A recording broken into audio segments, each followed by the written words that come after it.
Welcome to my YouTube channel. और आज की वीडियो बहुत ही इम्पोर्टेंट होने वाली है। जो हमारी टॉपिक है इस वीडियो में वो है सीपीआर।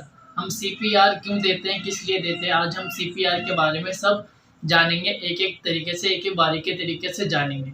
सीपीआर आपको भी आनी चाहिए, बहुत ही ज़रूरत होता है। पता नहीं कब किसको हार्ट अटैक आ जाए, कब किसी का हार्ट काम करना बंद कर दे, कब कहाँ पे बेहोश हो जाए।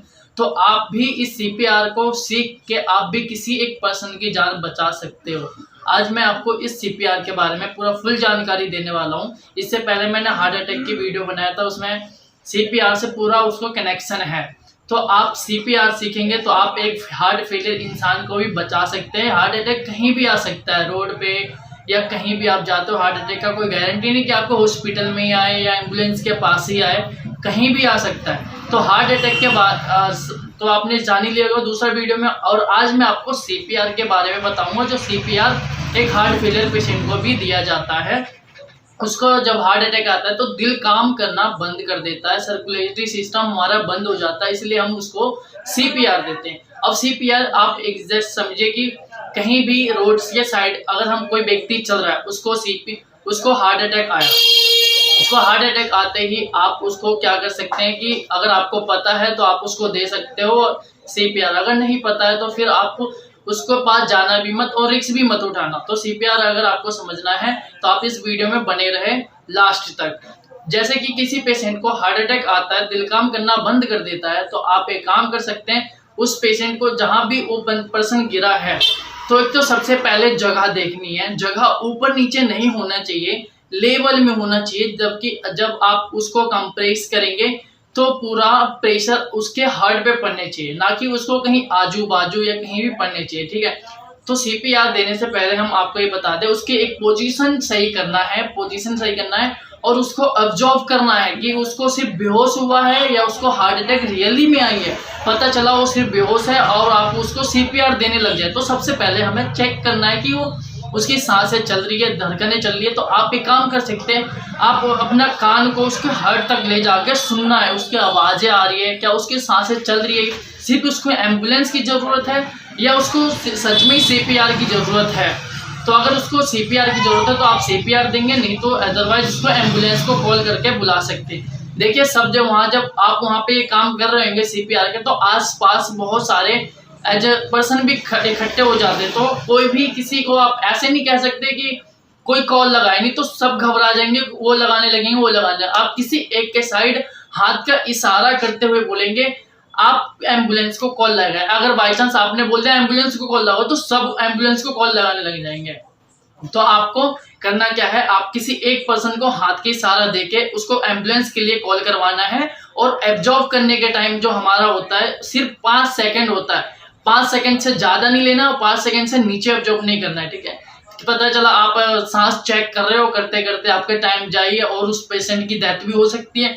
तो इसलिए 5 सेकंड मतलब बस 5 सेकंड। और 5 सेकंड आप जब देखेंगे तो आप काउंट के थ्रू भी काउंट कर सकते हैं। जैसे कि 1001 जब तक आप बोलते हैं तो 1 सेकंड कंप्लीट हो जाता है। तो आप जैसे 1005 तक बोलेंगे, 1001, 1002, 1003, 1004, 1005 से 5 सेकंड कंप्लीट हो जाएगा। जैसे आपने ऑब्जर्व कर लिया तो उसको सेम पोजीशन पे रख देना। आपने एम्बुलेंस को कॉल कर ली, पोजीशन सही कर ली, आपने ऑब्जर्व भी कर लिया, काउंट भी कर लिया। ठीक है। अब आती है बारी सीपीआर की। तो सीपीआर देने के लिए आपको सीधे आपको रखना है और उसको सीधे लिटाना है। जैसे सीधे अपन बेड पे जहाँ लेटते हैं वैसे सीधे लिटाना है उसको।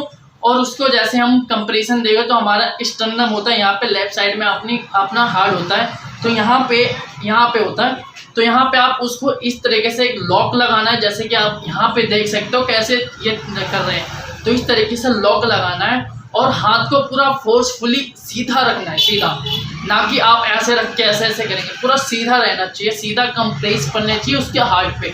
जब हम उसको सीपीआर देंगे तो कंप्रेशन 30 टाइम्स देना है और ब्रीथ उसको 3 टाइम्स देना है, 2 टाइम्स देना है, सॉरी 3 नहीं 2 टाइम्स देना है। 30 कंप्रेशन करना है, 2 ब्रीथ देना है। ब्रीथ इस तरीके से देख सकते हैं आप, माउथ टू माउथ देना होता है।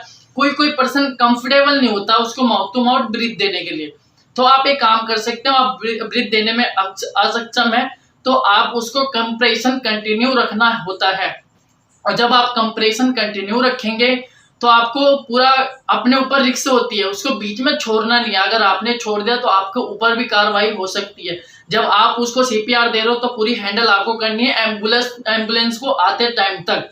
एम्बुलेंस आएगी तो खुद को वो अपने आप संभाल लेंगे, ठीक है।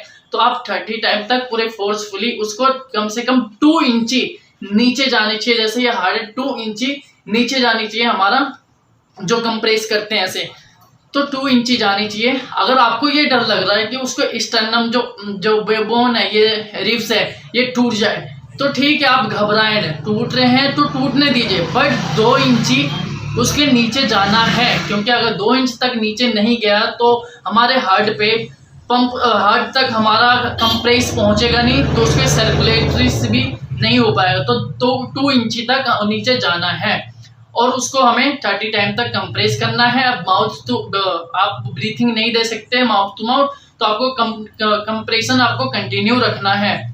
उसके बाद जैसे एम्बुलेंस आता है और आपको ये एम्बुलेंस आता है तो वो संभाल लेंगी खुद को, ठीक है। अगर जब आप ब्रीथिंग देते हैं, आप माउथ टू माउथ ब्रीथ देते हैं, तो आपको उसको ये करना है, नेक को इधर से सीधा करना है, नाक को ऐसे जाम कर देना है, इसको बंद लॉक कर देना है ऐसे, फिर माउथ टू माउथ उसको ब्रीथ देंगे। नहीं तो पता चला आप मुंह से उसको ब्रीथिंग दे रहे हैं और नाक से उसकी एयर पास हो रही है, तो कोई फायदा नहीं होगा देने के। तो ये चीज सब आपको रखना है। और जैसे कि मैंने बताया था आपको कि ये बोन टूटती है तो टूट जाने दो, कोई दिक्कत नहीं है। कम से कम 2 इंची तक जाना ही जाना बहुत जरूरी है। अगर 2 इंची तक नहीं गया नीचे कंप्रेशन, तो अपना क्या हो सकता है कि पेशेंट की डेथ भी हो सकती है। क्योंकि जब हार्ट तक पहुंचेगा नहीं हमारा प्रेशर, तो पंप कैसे करेगा, है ना। तो इसलिए 2 कंप्रेशन देना होता है। हड्डी टूट जाएगी तो बाद में रिपेयर भी हो सकती है। अगर पेशेंट की डेथ हो गई तो दोबारा नहीं आ सकती है, तो इसीलिए आपको 2 इंच तक देना ही है। अगर आप बच्चे के बारे में पूछेंगे, अगर बच्चों को ऐसा कुछ होता है तो उसको कैसे, इस वीडियो में नहीं बताऊं पर मेनली बता देता हूँ। उस बच्चों को सिर्फ 2 उंगली से उसको कंप्रेस किया जाता है, यहाँ पे जहाँ उसकी हर्ट होती है लेफ्ट साइड में, ठीक है। 2 उंगली से सिर्फ किया जाता है, ठीक है। तो इस वीडियो में आपको जितनी भी जानकारी दिया, आप सही से समझे इसको। अगर आप सीख जाते हैं तो आप भी एक दूसरे की जान बचा सकते हैं। तो इस वीडियो से जो भी आपको इन्फॉर्मेशन मिली है और अच्छी लगी है, तो प्लीज इस वीडियो को शेयर करें, लाइक करें, कमेंट करें और शेयर करना ना भूलें। Thank you.